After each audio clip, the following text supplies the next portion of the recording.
Since I wrote Forgotten Sundays, I've heard two consistent comments. One, congratulations, and two is always, so what's the book about? So here you go. This is what Forgotten Sundays is all about. It's the story of growing up in the NFL, which I had the amazing opportunity to do since when I was born, my father was the line coach for the Baltimore Colts, and he would coach in the NFL until the late 90s. So for the vast majority of my life, my father was an NFL coach. And then as my life went on, I became a broadcaster and eventually the play-by-play voice of the Baltimore Ravens. So I've literally grown up in the NFL. And that's the arc of the storyline.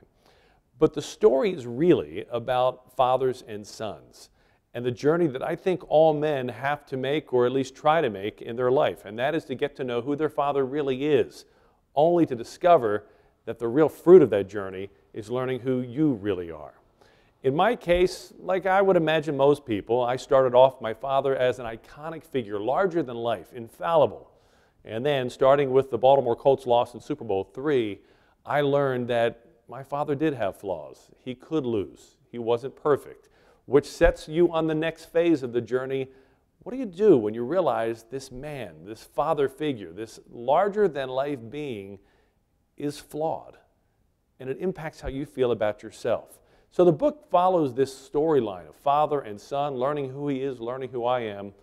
And just as I get to know my father, I'm a professional, I'm working in the NFL as a broadcaster, he's concluded his career, just as I really get to know him as a man, he forgets everything, suffering from Alzheimer's, and begins the steep decline to the end of his life, where every one of his memories, including who I am, is stolen from him. And as I stand in the pulpit, and this is part of the book, and say goodbye in his eulogy, it's really not until then that I fully realized who this man was. And in doing so, realized the greatest gift he ever gave me, the gift of my name. And I know for some, the name Gerry Sandusky might not seem like the greatest gift, considering what happened with the former Penn State coach, who, if you haven't figured out by now, wasn't my father and is not related to me. But that's part of the book too. Because in the journey to get to know my father, I learned the value of a name. And here's my great hope for you.